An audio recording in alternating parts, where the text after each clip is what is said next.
नमस्कार दोस्तों, आप लोगों का एक बार फिर से स्वागत है हमारे यूट्यूब चैनल MSH क्लासेस पर।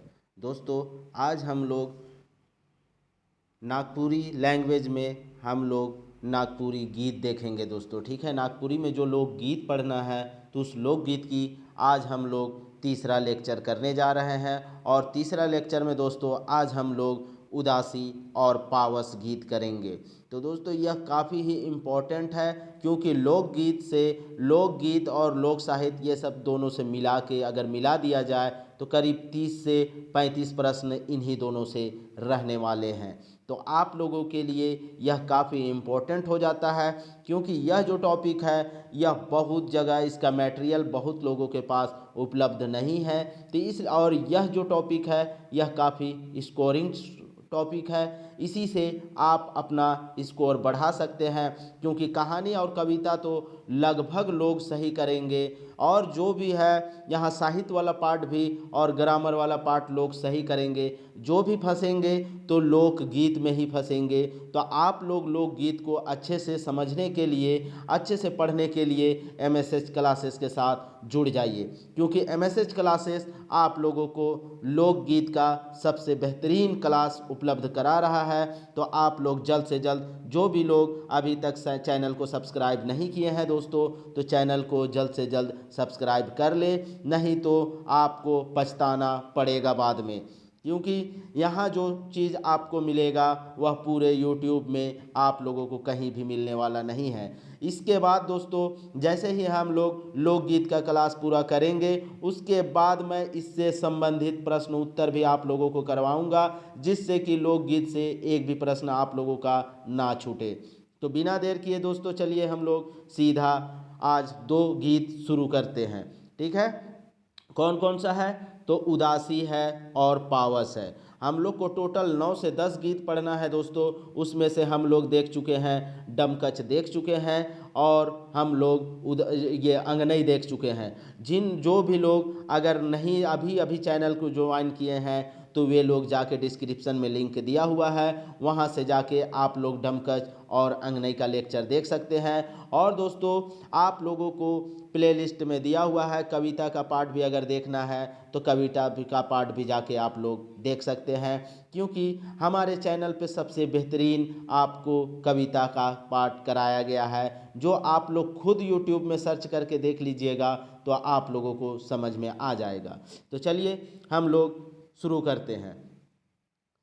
झारखंड एक सांस्कृतिक प्रधान राज्य है। दोस्तों हम लोग जानते हैं कि झारखंड जो है वह सांस्कृतिक प्रधान राज्य है। संस्कृति का सर्वोत्तम पक्ष है संगीत, और संस्कृति का सर्वोत्तम पक्ष किसको माना जाता है? तो संगीत को ही माना जाता है, अर्थात गीत को ही माना जाता है। संगीत झारखंडियों का सर्वप्रिय जीवन की ऊर्जा है, और जो संगीत है वह झारखंड वासियों का सबसे क्या है? सबसे प्यारा जीवन का ऊर्जा प्राप्त करने वाला स्रोत है। क्योंकि यह लोग जो है वो हर एक चीज़ में क्या करते हैं, हर एक जो भी किसी भी तरह का फंक्शन हो, पार्टी हो, तो वहाँ पे झारखंडी संस्कृति में गायन का आयोजन होता है, और इसी से वे लोग अपने थकावट, अपना टेंशन बाकी दूर करते हैं। तो इसलिए इसे ऊर्जा का स्रोत माना गया है दोस्तों। किसे? तो संगीत को। अगर लोग यहाँ पे क्या है कि खेती कृषि से जुड़े हुए लोग हैं, कृषि करके भी वे लोग आते हैं और एक प्रकार का संगीत का आयोजन करते हैं, संगीत गा लेते हैं या गुनगुना लेते हैं, तो उन्हें क्या मिलती है? ऊर्जा मिलती है। दिन कठिन श्रम में एवं रात्रि नृत्य के अखड़ा में नाचने गाने बजाने में लोग सालों भर व्यतीत करते हैं। यहाँ जो झारखंडी संस्कृति है दोस्तों, उसमें दिन में तो वे लोग ज़बरदस्त रूप से पूरी तरह से एकदम काम में लगे रहते हैं, लेकिन जैसे ही शाम होता है और रात का खाना जो खाते हैं, उसके बाद वे लोग अपने आप को रोक नहीं पाते और अखड़ा में जमा हो जाते हैं और वहीं पे क्या करने लगते हैं? गाने लगते हैं, बजाने लगते हैं और नाचने लगते हैं, और यह सालों भर ऐसा ही इन लोगों का चलता है। इनके सामूहिक संगीत इनके जीने के हर क्रिया व्यापार में देखा जा सकता है। इनके सामूहिक जो संगीत है इनको क्या है, हर एक क्रियाकलाप में, व्यापार में या किसी भी तरह के जो भी चीज़ है उन सभी में देखने को आपको मिल जाएगा। आगे देखते हैं, जीवन में सुख हो कि दुख हो ये अपना संगीत का त्याग नहीं कर सकते। यहाँ पे झारखंडियों के बारे में कहा गया है, इनके जीवन में या तो दुख आए या सुख रहे, लेकिन वे लोग किसी भी हालत में अपनी संगीत को नहीं छोड़ सकते। संगीत से ये अपने दुख को कम कर लेते हैं तो सुख को बढ़ा भी लेते हैं। तो यहाँ पे कहा जा रहा है दोस्तों, संगीत से जो झारखंडी हैं वे लोग अपने दुख को कम कर लेते हैं और अपने सुख को बढ़ा लेते हैं। किसके माध्यम से? संगीत के माध्यम से। ऐसा संगीत इन लोगों के मन में रच बस गया है। आगे देखते हैं, झारखंड के सदान समाज में लोकगीतों की शिष्ट और समृद्ध परंपरा है। झारखंड का जो सदान समाज है, सदान किसे कहते हैं दोस्तों? जो कि आदिवासी ना हो लेकिन यहाँ के मूलवासी है उसे ही सदान कहते हैं। मूलवासी है और आदिवासियों से इन लोगों का संस्कृति जो है, भाषा जो है, रहन सहन जो है वह मिलता है, उसे ही सदान कहते हैं। अर्थात जो भी प्राचीन काल से यहाँ रह रहे हैं उन लोगों को सदान कहा जाता है। तो उन लोगों का क्या है? लोकगीतों की शिष्ट और समृद्ध परंपरा है। शिष्ट है अर्थात दोस्तों और एकदम समृद्ध है। समृद्ध रूप से इन लोगों का क्या है? जो लोकगीत है वह अपनी समृद्ध अवस्था में पहुंच चुकी है। ये हर मौसम में मौसम के अनुरूप अपनी संगीत की प्रकृति बदलते रहते हैं और यहाँ पे मौसम के अनुरूप जो है संगीत की प्रकृति भी बदलती है। कहना चाहिए ये ऋतु के साथ अपने संगीत को एकाकार कर लेते हैं। अर्थात इसे कहा जा सकता है कि ये लोग ऋतु के अनुसार ही अपनी संगीत को आकार देते हैं। ठीक है, आगे देखते हैं। वर्ष के 2 माह जेठ व आषाढ़ का विशेष महत्व है। इसे याद कर लीजिएगा दोस्तों, यह आपके लिए वेरी वेरी इम्पोर्टेंट है। ठीक है, वेरी वेरी इम्पोर्टेंट है। ये माह को आप लोग याद कर लीजिएगा। कौन सा 2 माह? तो जेठ और आषाढ़ का विशेष महत्व है। अब क्यों महत्व है उसको हम लोग आगे देखेंगे, क्योंकि यह जो आज हम लोग पढ़ने जा रहे हैं उदासी और पावस, इन्हीं दोनों महीनों का खेल है, इसलिए आप इन दोनों महीनों को याद कर लीजिए। जेठ के ताप से धरती गर्म हो जाती है। जेठ दोस्तों गर्मी का मौसम होता है, अर्थात मई जून का जो मौसम होता है। अप्रैल का मिडिल और मई और जून का जो मामला है तो वहीं पे जेठ का महीना लगभग आता है। और जेठ का महीना जो होता है दोस्तों पूरी तरह से गर्म रहता है और गर्म के कारण क्या हो जाता है? गर्मी के कारण धरती भी गर्म हो जाती है। खेतों की जोती हुई मिट्टी को विशेष ऊर्जा मिलती है। खेतों की जोती हुई मिट्टी को विशेष ऊर्जा मिलती है। इससे खेतों की उर्वरा शक्ति में वृद्धि होती है और तप्त धरती को शीतल करने के लिए आषाढ़ का मास का बादल हवा बिजली की चमक व कड़क लेकर आते हैं। जीवन में अचानक परिवर्तन आ जाता है। गर्मी का मारा किसान आषाढ़ की बूंदों के साथ अपना तन मन बदल लेता है। ऐसे विषम एवं सम मौसम में किसान का मन जेठ में उदासी के आलम में उदासी गाता है तो आषाढ़ के प्रथम वृष्टि में अर्थात प्रथम बारिश में वह क्या गाकर अपने मन की इच्छा को उड़ा देता है? वह पावस गा के अपनी मन की जो दुख थी उसको क्या करता है? उड़ा लेता है। तो कहने का क्या है दोस्तों, क्योंकि धूप जो है, धूप से ही हमारी जो मिट्टी है उसे ऊर्जा मिलती है।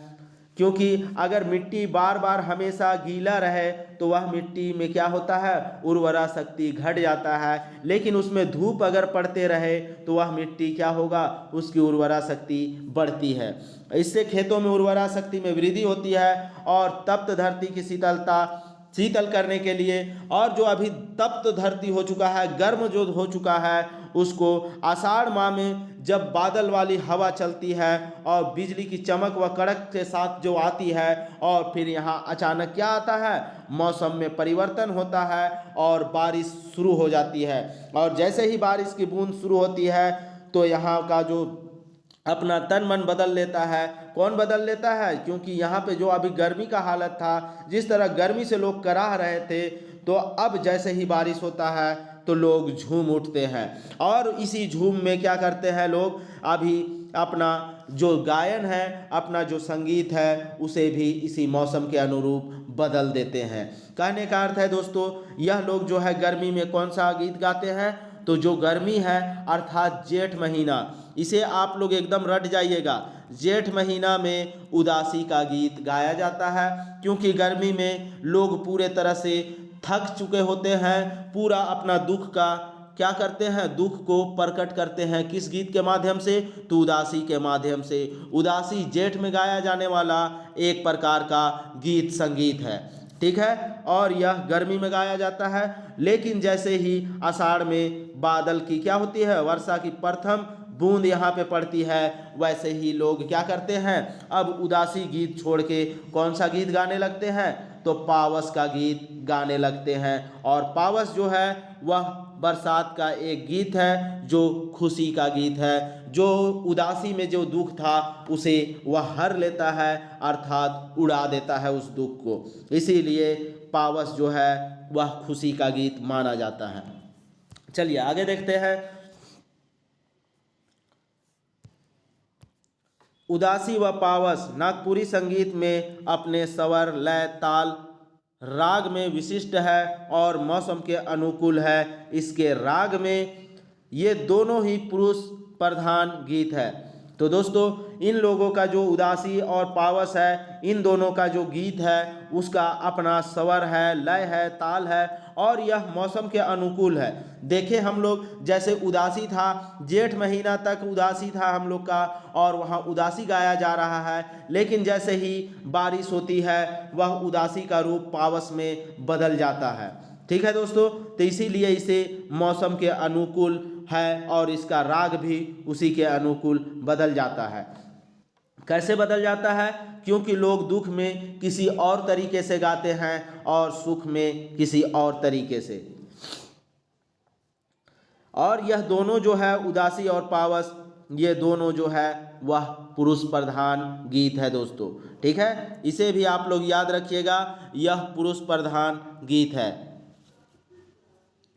परंतु महिलाएं भी यदा कदा गा लेती है। यह एकांत में बैठकर कोमल ध्वनि के वाद्य संगीत में बड़ा सुकून देता है। उदास मन से निकले लोक गायक का मन गाने के साथ समय तो हल्का होता है, सुनने वाला का जी भी, अर्थात उसका जी भी उसका मन को भी हल्का कर देता है। ये दोनों संगीत में बहुत ज़्यादा हुल्लड़पन नहीं है। ठीक है दोस्तों, जिस तरह से डमकच में है, तो डमकच में जैसा हुल्लड़ होता है तो वैसा उदासी और पावस गीत में नहीं है, क्योंकि यह कोमल ध्वनि के साथ गाया जाता है, आराम से गाया जाता है। इसमें बहुत ज़्यादा ये नहीं है कि पूरी तरह से आखरा में एकदम फंक्शन के द्वारा गाया जाता है। यह मौसम के अनुरूप गाया जाता है, तो इसलिए इसमें बहुत ज़्यादा क्या होता है, बलगरता नहीं आता है और यह आराम से एकदम सुशील आवाज़ में गाया जाने वाला गीत है। इसलिए इसे सुनने वाला का भी क्या होता है, उसके तरफ मन आकर्षित हो जाता है या उसका भी दिल उस गाने पे आ जाता है। कौन से गीत के बारे में कर रहा है? दोनों सा गीत है, जो भी संगीत का है यहाँ पे उदासी और पावस, इन दोनों के बारे में कहा जा रहा है सर। आगे देखते हैं। उदासी और पावस का नामकरण अपने नाम को सार्थक करते हैं। जेठ मास गर्मी के मारे उमस, बेचैनी और निराशा होती है। लू का चलना, धरती की अंगारों सा लगना, धूप से तप्त हो जाना, कहीं छाया का ना मिलना, प्यास का लगना, ऐसे में दुखी, हताश, उदास व्यक्ति के हृदय से उदासी के भावना फूटेंगे तो और क्या निकलेंगे। दोस्तों हम लोग जानते हैं कि जेठ जो है वह बहुत ही गर्मी देने वाला मौसम है और इस जेठ में ही क्या होता है दोस्तों, क्या होता है, लू चलता है, धरती लगता है कि एकदम आग उगल रहा है और इस तरह धूप से एकदम तप्त हो जाता है धरती। कि और कहीं पे भी हम लोग को गर्मी के मौसम में ऐसा नहीं लगता है कि छाया दिख रहा है, छाया का भी मिलना मुश्किल हो जाता है और प्यास की शिद्दत हम लोग को गर्मी में कुछ ज़्यादा ही लगता है। तो ऐसे दुख व तकलीफ व हताश वाले लोगों में क्या एक संगीत निकलता है और उसी संगीत को उदासी कहा जाता है दोस्तों। इसी से इस राग के गीत को उदासी गीत कहा गया है। यह सुनने मात्र से ही विदित हो जाता है और यह सुनने से ही प्रतीत हो जाता है कि यहाँ पे मौसम के अनुकूल ये दोनों गीत है। तो मौसम के अनुकूल तो किस मौसम में हम लोग को सबसे ज़्यादा उदासी होगा, तो वह गर्मी में होगा, क्योंकि हम लोग कृषि प्रधान देश में रहने वाले हैं और कृषि प्रधान देश के अलावा हम लोग जो झारखंड में रहते हैं तो झारखंड एक क्या है, एक कृषि प्रधान देश है, जंगल झाड़ियों से भरा हुआ देश है। तो यहाँ बहुत मायने रखता है बारिश। और गर्मी का मौसम जो है यहाँ के किसानों का दम तोड़ देता है, क्योंकि हम लोग का जो कृषि है वह वर्षा आधारित कृषि है, क्योंकि सिंचाई की सुविधा हम लोग को पूरी तरह से उपलब्ध नहीं है। इसलिए हम लोग के मुंह से क्या निकलता है, हम लोग के जुबान से दुख भरी गीत निकलती है और उसे ही उदासी गीत कहा जाता है। चलिए आगे देखते हैं।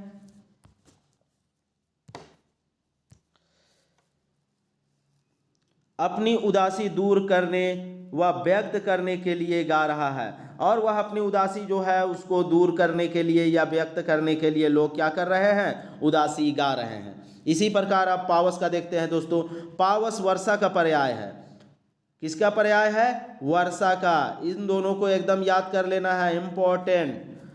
और पावस संगीत वर्षा आरंभ होते ही आरंभ हो जाता है। आषाढ़ मास इसका सर्वाधिक प्रिय महीना है। बारिश होते ही वर्षा जैसे शुरू होता है, पावस गीत का आयोजन शुरू हो जाता है। लेकिन जो आषाढ़ है, आषाढ़ माह में सबसे ज़्यादा इसको प्रिय माना जाता है। अब क्यों माना जाता है वो आगे हम लोग देखते हैं। इसमें वर्षाकालीन प्रकृति परिस्थिति एवं जीवन का चित्रण है। क्यों चित्रण है दोस्तों, क्योंकि वर्षा जो है अपने फुल जो है फुल कैपेसिटी में या फुल मोच के साथ कि आषाढ़ माह में ही पानी बरसती है, इसीलिए इसे क्या कहा गया है, यह प्रकृति परिस्थिति और जीवन का चित्रण करता है। पर ऐसा नहीं है कि पावस राग के गीत में पावस ऋतु से ही संबंधित गीत है। लेकिन ऐसा भी नहीं कहा जा सकता कि यह गीत जो है वह सिर्फ पावस ऋतु में ही अर्थात बरसात के ऋतु में ही गाने वाला गीत है। यह राग है, विषय नहीं। यह राग है दोस्तों, विषय नहीं। विषय यह किसी भी विषय में गाया जा सकता है। जब इंसान खुश होगा तब इसे गा सकता है। अतः दूसरे भाव व विषय के गीत भी पावस राग में मिलते हैं। लेकिन इस राग में पावस की प्रकृति की ध्वनि सी सुनाई पड़ती है। पावस मौसम में प्रकृति स्वयं कोमल कठोर ध्वनि उत्पन्न करती है। और पावस मौसम है दोस्तों, उसमें क्या है, क्योंकि प्रकृति में क्या होता है, प्रकृति में गड़गड़ाहट होती है। किसकी गड़गड़ाहट होती है, बादलों की गड़गड़ाहट होती है। इसी को कहा जा रहा है कि कभी कभी कोमल, क्योंकि बरसात में कोयलों की आवाज़ जो है वह ज़्यादा सुनाई देती है, चिड़ियों की चहचहाहट जो है वह ज़्यादा सुनाई देती है, और साथ ही यहाँ जो कठोर ध्वनि है वह भी उत्पन्न होता है। कठोर ध्वनि कैसे उत्पन्न होगा दोस्तों, जब बादलों की गड़गड़ाहट जो होगी उससे कठोर ध्वनि उत्पन्न होगी। किस मौसम में, पावस के मौसम अर्थात बरसात के मौसम में। इस राग के साथ भी कुछ इसी तरह का समावेश दिखाई पड़ता है। आषाढ़ मास पावस प्रवेश का महीना है। जो आषाढ़ माह है वही जो है पावस का प्रवेश महीना है दोस्तों। अर्थात यहीं से क्या होता है, बरसात की एंट्री होती है। और हम लोग देखते हैं कि जब हमारे यहाँ मानसून जब शुरुआत में आती है तो एक ही बार में लाती है और बारिश अच्छा खासा करा देती है। लगभग 40% के आसपास उसी महीना में क्या होता है, 40 से 50% के आसपास यही महीना में बारिश करा देती है। तो इसलिए यहाँ पे क्या कहा जा रहा है, आषाढ़ मास क्या है, पावस प्रवेश का महीना है, अर्थात बरसात होने वाला महीना है। इस पावस राग के गीत का यह एक निश्चित काल है, निश्चित काल है, हम लोग देख चुके हैं। इसी से इसे पावस राग का संगीत कहा गया है। पावस राग अर्थात बरसात का राग कहा गया है। इसी नाम से चाहे सर्वत्र झारखंड में प्रचलित भी है, और यह पूरे झारखंड में इसी नाम से प्रचलित भी है, विशेषकर दक्षिणी झारखंड और सीमा पार के राज्यों के जिलों में। और जो दक्षिणी झारखंड है दोस्तों, दक्षिणी झारखंड बोले तो हम लोग का इधर वाला जो छत्तीसगढ़ वाला इलाका है, जो छत्तीसगढ़ वाला इलाका है दोस्तों, नहीं, उड़ीसा वाला जो इलाका है, तो उड़ीसा वाला जो इलाका है उसी में हम लोग का क्या पड़ता है, दक्षिणी झारखंड है। और दक्षिणी झारखंड और सीमा पार के राज्यों में, सीमा पार के राज्यों में अर्थात उड़ीसा का तो हो ही चुका है, बंगाल के समीपवर्ती राज्यों में, छत्तीसगढ़ वाले राज्यों में, और फिर तुम्हारा आपका यहाँ पे यूपी वाला जो मामला है, पश्चिम बंगाल का मामला है, असम का मामला है, इन सब में इस तरह के राग देखने को मिलते हैं। इसी को यहाँ पे कहा गया है। चलिए आगे देखते हैं। उदासी और पावस के उद्भव और विकास की खोज अभी तक नहीं हो पाई है। उदासी और पावस का उद्भव और विकास कैसे हुआ, इसका खोज अभी तक नहीं हो पाया है। यह शोध का विषय है। इसमें अगर आप लोग में से कोई क्या नागपुरी में अगर आप लोग करना चाहे रिसर्च, तो आप लोग इसे शोध का विषय बना सकते हैं। यह एक मज़ेदार टॉपिक होगा दोस्तों, और आप ग्रामीण इलाकों से जुड़े रहेंगे और गीत संगीत के बारे में अच्छा जानकारी भी आप प्राप्त कर सकते हैं। अतः इसका आरंभ कब, कहाँ, कैसे, क्यों, कौन का उत्तर दे पाना संप्रति संभव नहीं है। इसका संभव नहीं है, क्योंकि कैसे हुआ, क्यों हुआ, किसके लिए हुआ, तो इसका उत्तर देना किसी के बस की बात नहीं है। लेकिन इसकी परंपरा अति प्राचीन है। लेकिन इतना तो जरूर है कि यह जो पावस और उदासी का जो गीत की परंपरा है वह बहुत ही प्राचीन है। इसके प्राचीन कवियों में, कवि में नाम है दोस्तों, देखिए प्राचीन कवि में, तो यह चीज़ आपको देखिए जेपीएससी में भी इस तरह का है, प्राचीन कवि आपको पढ़ना है, और जेपीएससी के मेंस में आपको यह चीज़ काम आएगा, और साथ ही साथ आपको यहाँ भी काम आएगा, और अगर आप जीएस पेपर में भी, यह झारखंड वाले पेपर में काम आएगा। तो देखिए दोस्तों कौन है, यह सब नागपुरी का कवि है, ठीक है। कंचन है, जय गोविंद है, अर्जुन है, भोला है, महलीदास है, अनूप राय है, घासी राम है, कुंवर उदित नारायण है, नारायण सिंहदेव, ये इत्यादि ये लोग हैं। उसमें से जेपीएससी के लिए दोस्तों कंचन जो है इम्पोर्टेंट हो जाता है, जय गोविंद जो है इम्पोर्टेंट हो जाता है, घासी राम इम्पोर्टेंट हो जाता है। तो ये तीनों जेपीएससी मेंस में इम्पोर्टेंट है दोस्तों, ठीक है। किसमें, जेपीएससी मेंस के लिए यह तीनों राइटर एकदम इम्पोर्टेंट है। चलिए आगे देखते हैं। तो आधुनिक में सहनी, उपेंद्र पाल नहन, लाल रणविजय नाथ सहदेव आदि आते हैं। दोस्तों यहाँ लाल रणविजय नाथ सहदेव उतना ज़्यादा इम्पोर्टेंट नहीं है, लेकिन सहनी जो उपेंद्र पाल नहन है वह मोस्ट इम्पोर्टेंट है आधुनिक गीतों के लिए, ठीक है। आगे देखते हैं। उदासी राग के गीत का समय बैसाख और जेठ का मौसम है। बैसाख और जेठ का जो मौसम है वह उदासी राग का गीत है। इसे भी आप लोग भी आई कर लीजिएगा, ठीक है। और पावस का आषाढ़ माह, और पावस जो है वह आषाढ़ माह में गाया जाता है। अगर आपसे पूछ दिया जाए उदासी जो गीत है वह राग गीत जो है वह कब गाया जाता है, तो बैसाख और जेठ ये दोनों महीना। अगर दोनों दिया हुआ रहे तो दोनों को लगाइएगा, अगर दोनों में से कोई एक ऑप्शन दिखा तो उसे भी आप अपना आंसर लगा सकते हैं, ठीक है। लेकिन पावस जो है वह आषाढ़ माह में शुरू होता है। आगे भी है आषाढ़ जो है, आषाढ़ आश्विन कार्तिक जो है, तो यहाँ पे इस तरह के मौसम में भी यह होता है। लेकिन शुरुआत जो इसका माना गया है वह आषाढ़ से, क्योंकि आषाढ़ में ही प्रथम बारिश होती है। उदासी मौसम पावस के मौसम में कुछ समय तक प्रवेश पा जाता है। उदासी जो है वह पावस के मौसम में भी कुछ समय तक के लिए क्या कर लेता है, प्रवेश कर लेता है। इसी से इसे समकालीन समझने की भूल करते हैं। इसीलिए इसे क्या करते हैं कि इन दोनों को समकालीन अर्थात एक दोनों के पैरेलल चलने वाले समझने की भूल कर लेते हैं। क्यों? क्योंकि जो उदासी है, उदासी का मौसम चल ही रहा है कि यहाँ अचानक क्या हो जाता है, पावस का गीत शुरू हो जाता है। क्योंकि यह ऋतु गीत है और ऋतु में हम लोग देखते हैं कभी कभी क्या होता है कि कभी कभी बरसात जल्दी आ जाता है, तो जल्दी ही क्या करेगा, जल्दी ही पावस शुरू हो जाएगा। तो पावस जिस वक्त कि हमारा उदासी का टाइम था उसमें भी पावस शुरू हो गया। और कभी कभी बारिश जब लेट से आता है तो लेट से आता है, तो जैसे यहाँ से शुरू मेरा क्या हो रहा था, पावस शुरू हो रहा था, लेकिन बारिश लेट से हुआ तो अब पावस यहाँ से शुरू ना होके यहाँ से शुरू हो जाएगा। तो इस क्षेत्र में कौन सा गीत आ गया, उदासी का गीत आ गया। तो इसी तरह से ये दोनों आपस में मिलते हैं और इसी कारण इसे एक दूसरे का क्या करता है, समकालीन समझने का भूल कर जाते हैं लोग। परंतु ऐसा नहीं है, दोनों की प्रकृति व स्वभाव में स्पष्ट भिन्नता है। क्योंकि दोस्तों अगर यहाँ तक अगर मेरा बारिश नहीं हुआ है तो यहाँ तक हमको अबर क्या मानना पड़ेगा, उदासी ही मानना पड़ेगा। ऐसा कोई फिक्स नहीं है कि ये मौसम के अनुरूप ही बारिश हो। बारिश जैसे ही शुरू हो तभी हम उसको पावस मानेंगे, नहीं अगर शुरू हुई है तो उसको उदासी ही मानेंगे। ठीक है, तो यहाँ पे क्लियर आप लोग कर लीजिए। चलिए आगे देखते हैं।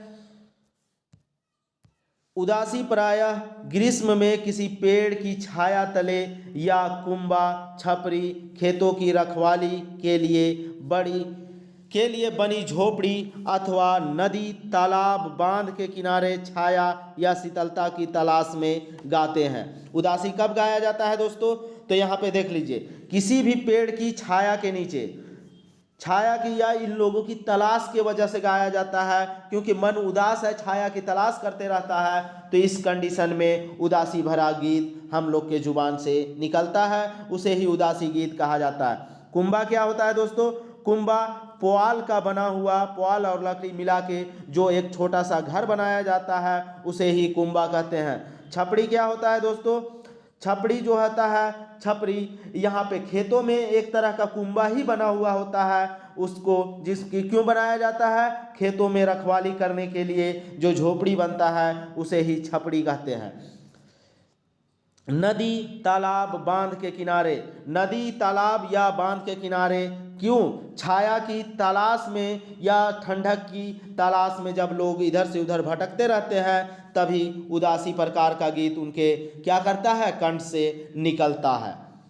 आखरा के इमली पेड़ के नीचे रखे सपाट पत्थरों पर बैठकर चांदनी रात में लोगों के बीच भी इसे गायक गा लेते हैं। और यहाँ पे आगे कहा जा रहा है कि अखरा के इमली पेड़ के नीचे, क्योंकि अखरा जो होता है वहाँ जनरली क्या पेड़ होता है, इमली का पेड़ होता है। तो इस इमली पेड़ के नीचे रखे जो है एकदम समतल जो क्या है पत्थर रखा हुआ है, उसमें बैठ के चांदनी रात में भी लोग इसे क्या करते हैं, गा लेते हैं। जनरली तो इसे दिन में गाने वाला है, लेकिन रात में भी इसे इस कंडीशन में गाया जा सकता है। उदासी के आलम को और गहराई तक अनुभूत करा देते हैं, क्योंकि रात में जब ये लोग गाते हैं तो यह लगता है कि पूरी तरह से यह उदास है। प्रायः बिरही या बड़े बूढ़े उदासी गाने में प्रवीण होते हैं। यहाँ पे कह रहे हैं कि जो बड़े बूढ़े हैं वही लोग क्या होते हैं, इस तरह के गाने में पूरी तरह से दक्ष होते हैं, प्रवीण होने होते हैं अर्थात दक्ष होते हैं। ठीक है, आगे देखते हैं। पावस भी एकांत में वर्षा की रिमझिम बूंदों की ध्वनि के समय किसी छप्पर या आश्रय के नीचे चरवाहे बांस के छाते के नीचे या किसी चट्टान की ओट में बैठे या जंगल में किसी सघन पेड़ की छाया में वर्षा से बचते समय विरही रसिक गा उठता है। जो भी मंझा हुआ रसिक है अर्थात जो मंझा हुआ गाना है, गायक है, वे इसे गा लेते हैं। तो कहाँ कहाँ गा लेते हैं, तो जैसे ही वर्षा की रिमझिम बूंदे धरती पे पड़ने लगती है तो वह किसी छप्पड़ के नीचे, किसी भी छप्पड़ से बचते वक्त या वहाँ आश्रय लेते वक्त अगर कोई चरवाहा है तो वह चरवाहा अपना जो छाता होता है, जो बांस का छाता होता है, तो वह बांस के छतरी के नीचे गाने लगता है, या किसी चट्टान के नीचे ओट में बैठ के, जिससे कि उसे बारिश ना पहुँचे, बारिश से वह भींगे ना, और इस कंडीशन में वह क्या करता है, पावस गीत का गायन शुरू कर देता है। या फिर जंगल में जो घना पेड़ है उस पे जब बारिश की जो बूंदें बरसने लगती है तो उससे बचने के वक्त भी इस प्रकार के जो गीत है, पावस गीत, उसे लोगों के मुंह से क्या होता है, प्रस्फुटन हो जाता है, अर्थात निकलने लगता है। अखरा में भी समूह में बैठे हुए लोग इसे कभी कभी गा लेते हैं, और अखरा में जब समूह में लोग बैठे हुए रहते हैं तब भी इस प्रकार के गीत का आयोजन कर लेते हैं, अर्थात गा लेते हैं। चलिए आगे देखते हैं।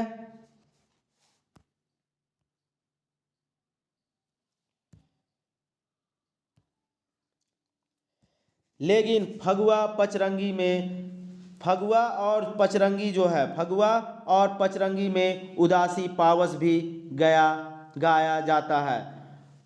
जो फगुआ पचरंगी है उसमें उदासी और पावस का क्या होता है, गीत जो है यह गाया जाता है। इस तरह तो है ही सेम मौसम में या रात में अखड़ा में। इसके अलावा जब मेरा फगुआ पुछाड़ी का पचरंगी का जो मामला होता है उसमें भी इस प्रकार के गीत जो है, अर्थात उदासी और पावस का गीत को गाया जाता है।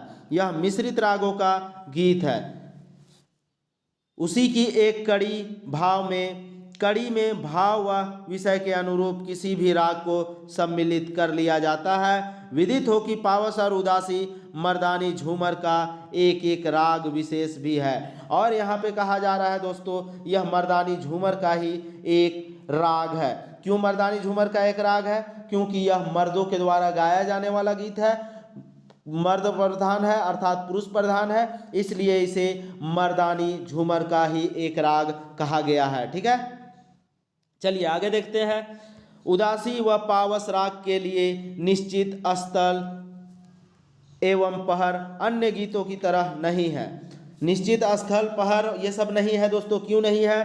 क्योंकि कभी कभी हम लोग क्या देखें, उदासी जनरली दिन में गाया जाने वाला है, लेकिन कभी कभी चांदनी रातों में भी, अखरा में भी गाया जा रहा है। पावस जो है वो दिन में ही गाने जाने वाला है जब बारिश की बूंदें बरसती है, लेकिन देख रहे हैं कि इसे अखरा में भी गाया जा रहा है। और पचरंगी जो फगुआ पचरंगी है उसमें भी इस तरह के गायन को प्रायोजन किया जा रहा है। इसलिए इसका जो निश्चित स्थल और कब किस पहर में गाया जाए ऐसा नहीं है।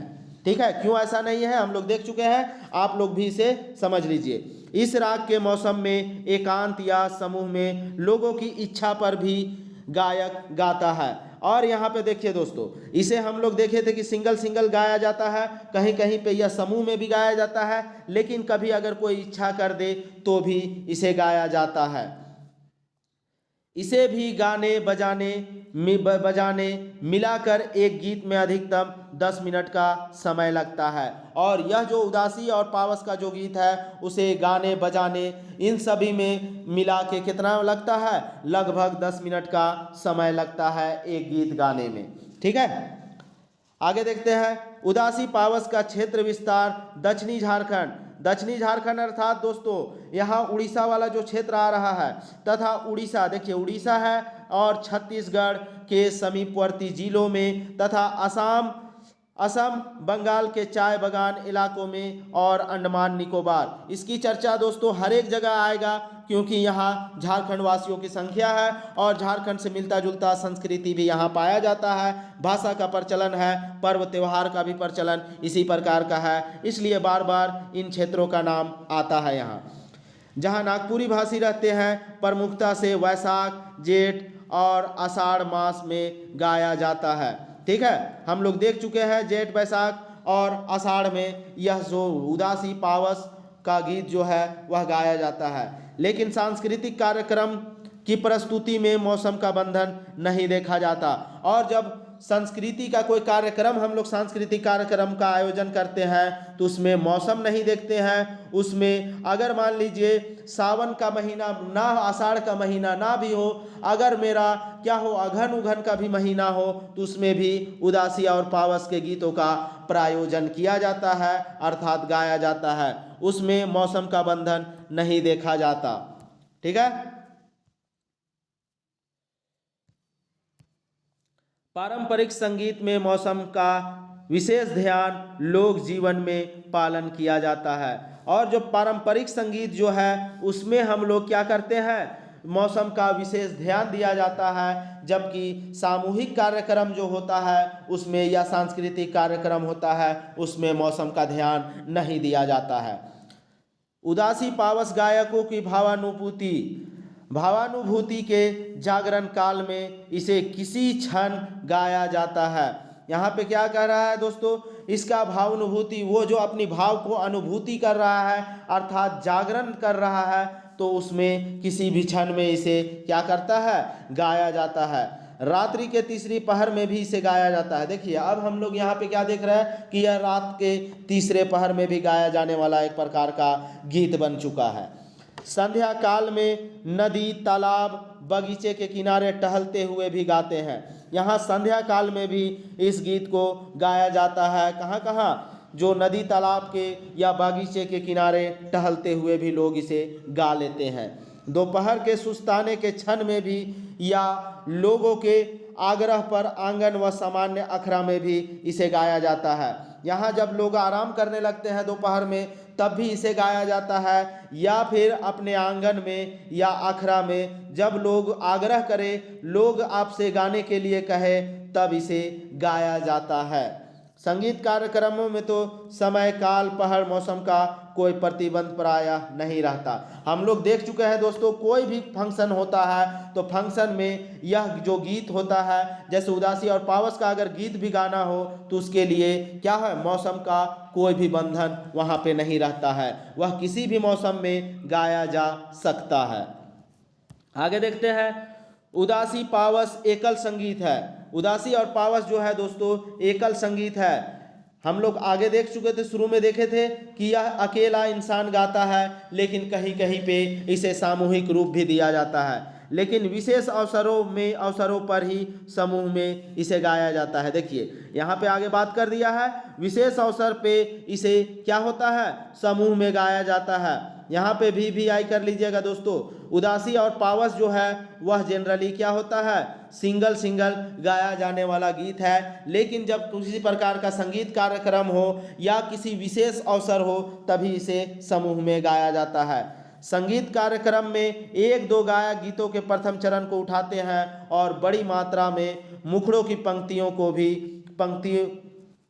को ही दोहराते हैं। और यहाँ पे कह रहे हैं कि जो संगीत कार्यक्रम चलता है वहाँ से एक से दो ही लोग जो होते हैं वह पंक्ति को उठाते हैं, बाकी लोग सिर्फ क्या करते हैं, उसे दोहराने का काम करते हैं, अर्थात उनके पीछे पीछे गाते हैं। उदासी में प्रयुक्त वाद्यों में कोमल ध्वनि के वाद का प्रयोग किया जाता है। उदासी में दोस्तों कौन सा ध्वनि यंत्रों का प्रयोग किया जाता है, तो आपको यहाँ पे याद रखना है कोमल ध्वनि का। इस तरह के प्रश्न आपसे उठा के पूछ देगा, उदासी में किस प्रकार के ध्वनि यंत्रों का प्रयोग होता है, तो आपको यहाँ पे याद रखना है कोमल ध्वनि यंत्रों का। मुख्य रूप से अब कोमल में कौन कौन सा है, तो टोहिला है, केंद्रा है, बनम है, सारंगी है, इसराज है, तीन तारा है, केंद्री बनम है। देखिए दोस्तों यहाँ पे केंद्रा अलग होता है और केंद्री अलग होता है। इसे आप लोग झारखंड का, अगर आप लोगों के पास उड़ान का पेपर होगा, उड़ान का किताब आप लोगों के पास होगा, तो यहाँ अंतर दिया हुआ है, उसमें आप देख के अपना कन्फ्यूजन दूर कर सकते हैं। बांसुरी भी जो है दोस्तों कोमल है, मुरली भी वैसे ही है, मोहन बांसी भी है, बांसी अर्थात बांसुरी ही होता है दोस्तों, ठीक है। तिरिया भी है, वही बांसुरी प्रकार का एक होता है, और यहाँ पे जोड़ा मुरली है, और मांदर है। मांदर एक कठोर प्रकार का है, लेकिन यहाँ छोटा मांदर की बात हो रहा है, इसलिए इसे कोमल ध्वनि यंत्र कहा गया है। आदि का संगत सबसे अधिक उपयुक्त होता है। इसमें ढाल जो इसमें ढोल, ढाक, नगाड़ा, करई, सहनाई आदि तीव्रवादों का उपयोग नहीं होता। किसमें नहीं होता दोस्तों? यहाँ पे हम किसके बारे में बात कर रहे हैं? उदासी के बारे में बात कर रहे हैं, ठीक है। उदासी के बारे में बात कर रहे हैं। उदासी में ढोल यंत्र नहीं बजता है, ढाक नहीं बजता है, नगाड़ा नहीं बजता है, करह नहीं बजता है और सहनाई जैसे तीव्रवाद यंत्र नहीं बजते हैं, ठीक है। चलिए इसी तरह आगे देखते हैं हम लोग। पावस में उदासी के ही वाद्यों का प्रयोग होता है। पावस में भी सेम उसी तरह के यंत्रों का प्रयोग होता है। यह भी कोमल, शांत, श्रृंगार, भक्ति का संगीत है। तीव्रवादों की ध्वनि के संगीत से इन गीतों की मधुरता क्या होती है? मधुरता जाती रहती है। अगर तीव्र बजा देगा, कोई तीव्र वाद्य यंत्र बजा देगा तो इसकी मधुरता खत्म हो जाती है। इसलिए तीव्र वाद्य यंत्र का प्रयोग उदासी और पावस में नहीं किया जाता है। लेकिन आगे देखिए, आगे इसका भी एक्सेप्शन है। लेकिन उदासी पावस का फगुआ पचरंगी में तथा मर्दानी में एक राग विशेष में तीव्रवादों के साथ भी इसे गाया जा सकता है। बोले ना, हर एक चीज को क्या है, हर एक चीज का कहीं ना कहीं बंदिश है, लेकिन कहीं ना कहीं उसे फिर भी आज़ाद कर दिया जाता है। उदासी पावस को जब फगुआ पचरंगी में हम लोग अगर गाने लगे या मर्दानी रागों के साथ अगर गाने लगे तो उसमें क्या है? तीव्रवाद यंत्रों का प्रयोग हम लोग कर सकते हैं, ऐसा कहा गया है। लेकिन अगर सिंपल उदासी और पावस रहे तो इसमें कोमल वाद्य यंत्र का प्रयोग होगा। प्रकृति की ध्वनि भी पावस संगीत में साथ देती प्रतीत होती है और प्रकृति की जो ध्वनि है वह भी पावस संगीत में ऐसा लगता है कि साथ दे रही है। चलिए आगे देखते हैं। चातक, चादूर, यहाँ पे ये सब का बात कर रहा है कि प्रकृति में किस तरह से ये लोग जो है, चातक है, दादूर है, झिंगूर है, मोर है। यहाँ पे झिंगूर है दोस्तों, देखिए यहाँ मोर के शोर है आदि। वर्षा के फुहारे है, बूंद का दब दब दब है, पवन का सन सन है और बादलों का गर्जन है, ठनका है, मेघ का गुड़गुड़ाहट है। इस गीत की प्राकृतिक वाद्य यंत्र है। यह प्राकृतिक वाद्य यंत्र इन लोगों को कहा गया है। किसे किसे कहा गया है तो आप लोग देख लीजिए। झिंगुर का आवाज है, मोर का शोर है, वर्षा की फुहार है, बूंद का जो दब दब दब दब करके गिरता है, या पवन जो सन सन सन करके सनसना के चलता है, या बादलों का जो गर्जन है, गड़गड़ाहट है, या जो ठनका वगैरह जो पड़ता है और मेघ का गड़गड़ाहट जो है, उन सभी को प्राकृतिक वाद्य यंत्र कहा गया है। और यह सब कैसा है? कोमल वाद्य यंत्र के अंतर्गत आता है। चलिए आगे देखते हैं।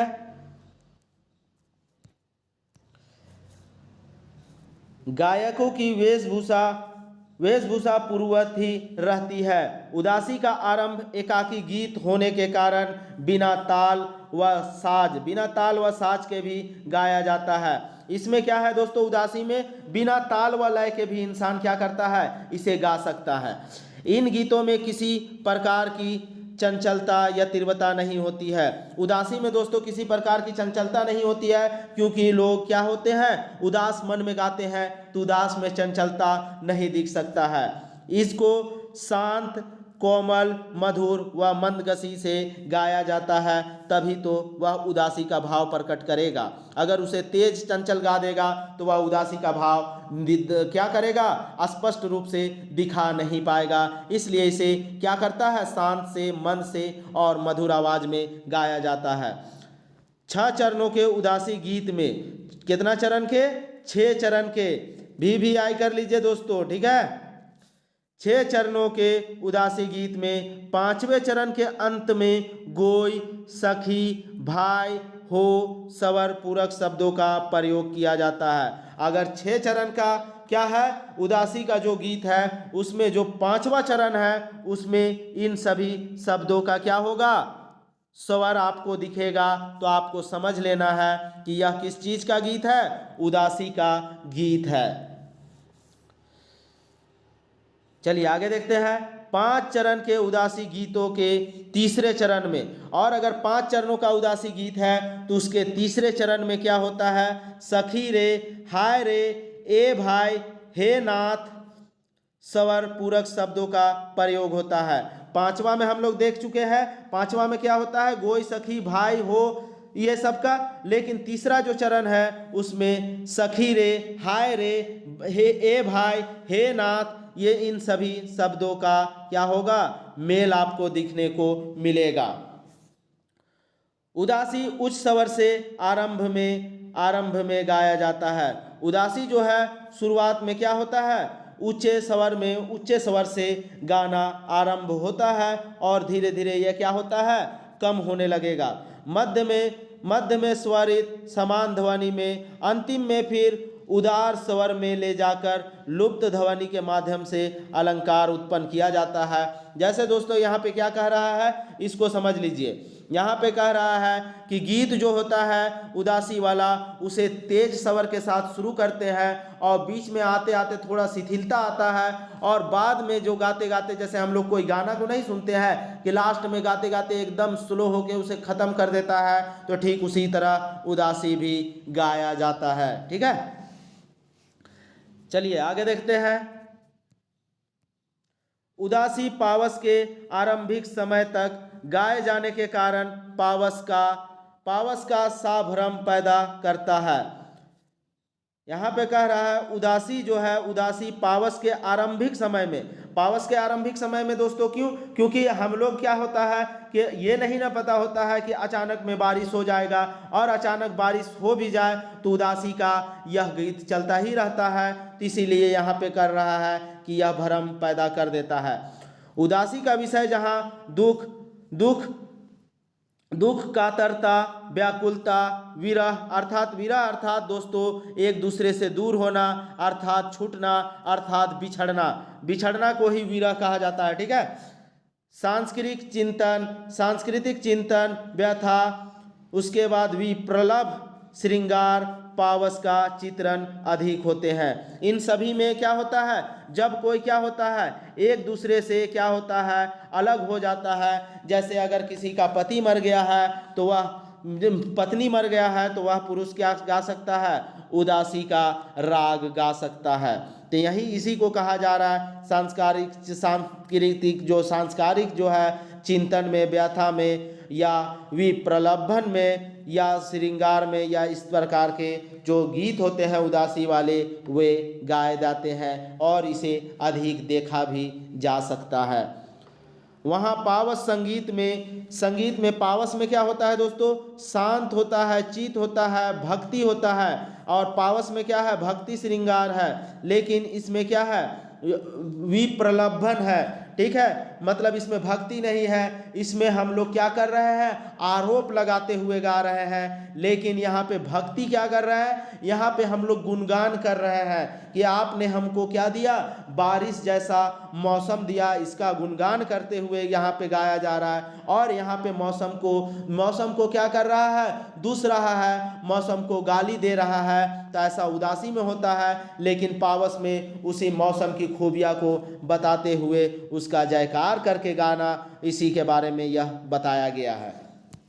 आगे देखते हैं, उदासी संगीत की विशेषता ग्रीष्म ऋतु में गर्मी की व्याकुलता से तथा पावस ऋतु की भयानक ध्वनियों से, विरह जनित वेदना से यह राग फूटता है। यहाँ पे यह कह रहा है कि उसका जो गर्मी है और इस बरसात का जो है, इन दोनों के मध्य ही इस राग का क्या होता है, परस्फुटन होता है, अर्थात राग निकलना शुरू होता है। विरही पात्र दोस्तों जो अलग हो चुका है, जो त्याग चुका है, तो ऐसे पात्र को ऐसा प्रतीत होता है मानो उसकी वेदना को तीव्रतर करने के लिए ही ऐसे मौसम का आगमन हुआ है। और जो अकेला बच जाता है इंसान, उसको ऐसा लगता है कि उसी के लिए यह मौसम आया है, उसका जो जख्म है उसको ताज़ा करने के लिए।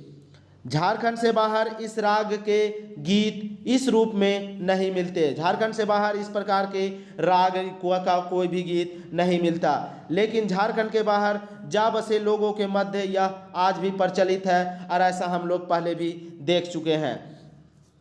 जैसे असम, बंगाल व असम के चाय बागान वाले इलाके में मर्दानी झूमर में उदासी का प्रयोग एक राग विशेष के रूप में होता है, तो फगुआ पचरंगी में यह मूल राग में ही सम्मिलित हो जाता है, एक या कुछ कड़ियों के रूप में। देखिए दोस्तों, यहाँ पे क्या कह रहा है, यहाँ पे कह रहा है कि मर्दानी झूमर में एक राग के रूप में क्या पावस और उदासी जो है वह प्रयोग में आता है, लेकिन जो पचरंगी है, पचरंगी का यह जो मूल राग जो है उसी में जो उदासी और पावस है वह एकदम घुल मिल गया है, अर्थात फगुआ पचरंगी जो है एकदम पूरी तरह से क्या है, पूरी तरह से उदासी और पावस के राग में ही गाया जाता है।